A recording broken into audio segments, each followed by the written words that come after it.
জয়গুরু আত্মজ্ঞান সন্ধান চ্যানেলে আপনাদের সবাইকে স্বাগত জানাই। নমস্কার। যা ঘটবার তা ঠিক ঘটবেই, কালচক্রকে পরিবর্তন করা অসম্ভব। আজকের গল্প সাধুর ফাঁসি। এক সাধু ভিক্ষে করতে এক জমিদার বাড়িতে গিয়েছেন। জমিদার খুব সমাদর করে নানা রকম ভোজ্য দ্রব্য দিলেন বটে, কিন্তু রান্না করবার জন্য কাঠ বা আগুন জ্বালাবার জন্য দেশলাই দিলেন না। সাধু তখন জমিদারকে বললেন, আমাকে কিছু কাঠ না দিলে আমি রান্না করব কেমন করে? সাধুর কথা শুনে জমিদার হেসে বললেন, সাধুজি, আপনি ওই গাছতলায় একটু বসে অপেক্ষা করুন, এক্ষুনি আমার বাড়িতে আগুন লাগবে, সেই আগুনে আপনি রান্না সেরে নেবেন। তাই শুনে সাধুর মনে বড় কৌতূহল হলো। এ আবার কি কথা? যাই হোক, ব্যাপার কি তা দেখতে হবে। এই ভেবে সাধু তখন গাছতলায় গিয়ে অপেক্ষা করতে লাগলেন। একটু পরেই তিনি দেখলেন জমিদারের বাড়ি দাউ দাউ করে জ্বলছে। এমন সময় জমিদার এসে সাধুকে বললেন, সাধুজি, এখন তো আগুনের অভাব নেই, আপনি এই আগুনেই আপনার রান্না সেরে নিন। এই দেখে সাধু বললেন, তোমার দেওয়া কোনো জিনিসই আমি খাবো না। কি নিষ্ঠুর লোক তুমি! নিজের ছেলে মেয়ে, পরিবার, গরু, ঘোড়া, ধন দৌলত সব আগুনে পুড়ে যাচ্ছে। আগুন যে লাগবে সে কথা তুমি আগে ভাগেই জানতে, তা সত্ত্বেও তাদের বাঁচানোর কোনো চেষ্টা করলে না। এ কি আশ্চর্য কথা! আমাকে এর জবাব দাও। সাধুর কথা শুনে জমিদার হাসতে হাসতে বললেন, সাধুজি, আমি একখানা চিঠি লিখে আপনার হাতে দিচ্ছি। আমার এক সওদাগর বন্ধু আছে, আপনি এই চিঠি নিয়ে তার সঙ্গে দেখা করুন, সে আপনার প্রশ্নের সঠিক উত্তর দিয়ে দেবে। সাধু অবাক হয়ে জমিদারের কথা শুনলেন। তারপর চিঠি নিয়ে সওদাগরের সঙ্গে দেখা করে তার প্রশ্নের উত্তর জানতে চাইলেন। সওদাগর তখন একটা জাহাজে মাল বোঝাই করাতে ভয়ানক ব্যস্ত। সে বলল, সাধুজি, এখন তো আমার বেশি কথা বলার সময় নেই। এই জাহাজ মালপত্র নিয়ে এক্ষুনি আমাকে রওনা হতে হবে। আপনি আমার সঙ্গে যাবেন? 3 দিনের দিন এই জাহাজ ডুবে যাবে, মালপত্র সব নষ্ট হয়ে যাবে। আপনি আর আমি ছাড়া কেউ বাঁচব না। জাহাজের একখানা কাঠ আঁকড়ে ধরে ভাসতে ভাসতে আমরা দুজনে একটা দ্বীপে গিয়ে উঠব। সেখানে একটা অশ্বত্থ গাছের তলায় বসে আমি আপনার প্রশ্নের উত্তর দেব। শুনে তো সাধুর কৌতূহল আরও বেড়ে গেল। তিনি সওদাগরের সঙ্গে জাহাজে গিয়ে উঠলেন। জাহাজও ছেড়ে দিল। ঠিক 3 দিনের দিন জল ঝড়ে সেই জাহাজ ডুবে গেল। সাধু ও সওদাগর একখানা কাঠ ধরে ভাসতে ভাসতে কোনো রকমে একটা দ্বীপে গিয়ে উঠলেন। সেখানে একটা অশ্বত্থ গাছের তলায় বসে সাধু তখন সওদাগরকে জিজ্ঞাসা করলেন, ভাই, তুমি তো জানতে তোমার জাহাজ ডুবে যাবে, জেনে শুনেও তুমি কেন এত টাকার মাল বোঝাই করালে? আর নিজের বিপদ হবে জেনেও কেন এই জাহাজে উঠলে? সওদাগর হেসে বলল, সাধুজি, আমি না হয় সব জেনে শুনে জাহাজে উঠেছি, আপনিও তো জানতেন জাহাজ ডুববে, তবে আপনিই বা কেন জাহাজে উঠলেন? দেখুন সাধুজি, মানুষের কখন কি হবে তা আগে থেকেই সব ঠিক করা আছে, তাকে আটকাবার ক্ষমতা কারুর নেই। সাধু বলল, সে কি কথা? আটকাবার চেষ্টা করলেই আটকানো যায়। সাধুর কথা শুনে সওদাগর হাসতে লাগলো। তারপর বলল, সাধুজি, আজ থেকে ঠিক 6 মাস বাদে অমুক দিনে খোরাসান শহরে সুলতানের বিচারে আপনার ফাঁসি হবে। আগে থেকেই এ কথা আপনাকে জানিয়ে দিলাম, দেখুন চেষ্টা করে তা রোধ করতে পারেন কিনা। সওদাগরের কথা শুনে সাধুর খুব চিন্তা হয়ে গেল। তিনি ভাবলেন এই সওদাগর ও তার জমিদার বন্ধু যা যা বলেছিল সবই তো দেখছি মিলে গেল। এখন এ যা বলছে তাও তো ফলে যেতে পারে। সাধু তখন এক মরুভূমিতে গেলেন এবং নিজের হাত পা কেটে সেখানে পড়ে রইলেন। তিনি ভাবলেন, আমার তো হাত পা নেই, আমি কি করে খোরাসানে গিয়ে পড়ব? এইভাবে কিছুদিন কেটে গেল।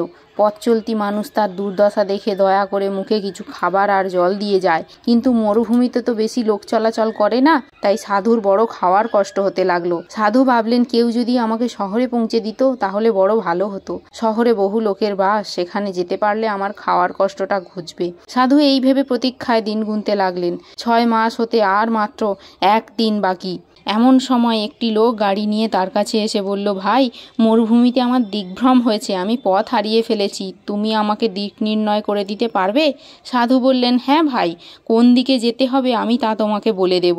তুমি আমাকে তোমার গাড়িতে তুলে নাও আর কোনো শহরের ধারে আমাকে নামিয়ে দিও। গাড়ির চালক রাজি হয়ে সাধুকে নিজের গাড়িতে তুলে নিল। সাধুও তাকে পথ দেখিয়ে নিয়ে গেলেন। তারপর সাধুকে এক শহরের কাছে গাছের তলায় নামিয়ে দিয়ে গাড়ির চালক নিজের কাজে চলে গেল। সাধু তখন এক পথিককে ডেকে জিজ্ঞাসা করলেন, ভাই, এই শহরের নাম কি? পথিক বলল, খোরাসান। এই সবই হলো কালচক্রের খেলা, যা আটকানো বড়ই কঠিন। গাড়ির যে চালক ছিল সে হলো স্বয়ং কালপুরুষ।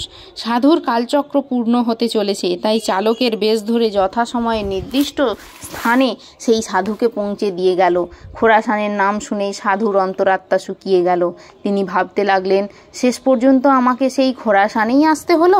জন্মেছি আমি কাশিতে, ঘুরতে ঘুরতে গিয়েছিলাম গিয়েছিলাম কাশ্মীরে, সেখানে জমিদারের সাথে দেখা, তারপর সওদাগরের সঙ্গে যোগাযোগ, জাহাজ ডুবি, শেষে হাত পা কাটা অবস্থায় কতকাল পড়ে রইলাম গুজরাটের মরুভূমিতে, আর আজ কিনা সেই এসে পৌঁছালাম এই খোরাসানে।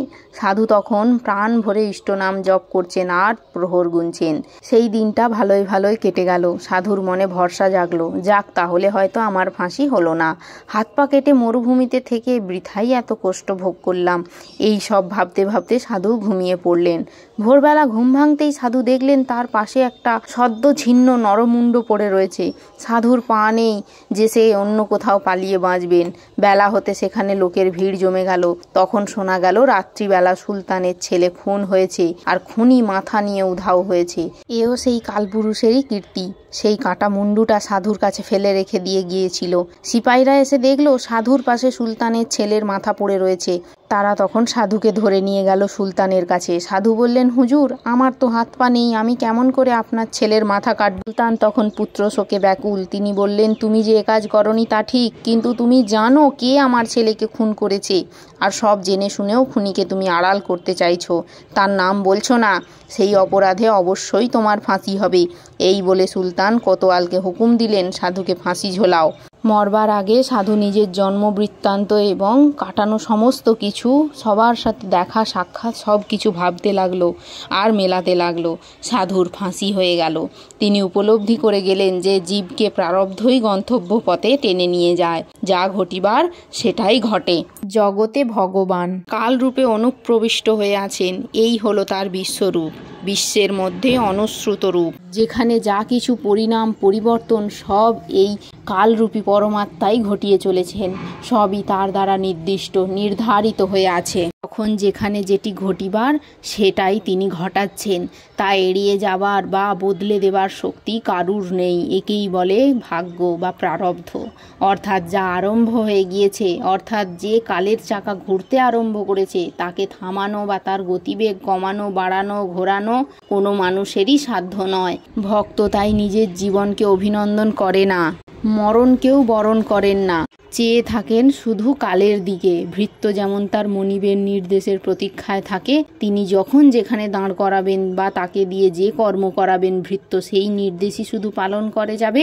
কালচক্রের আবর্তন থেকে ছুটি দেবার মালিকও তিনিই, একমাত্র ঈশ্বর। তাঁর ইচ্ছার বিরুদ্ধাচরণ করলে মানুষকে শুধু হায় হায় করে মরতে হয়। এ কি হলো, এটা কেন হলো, এই রকম বিলাপ ছাড়া আর কিছুই করবার থাকে না। ধন্যবাদ।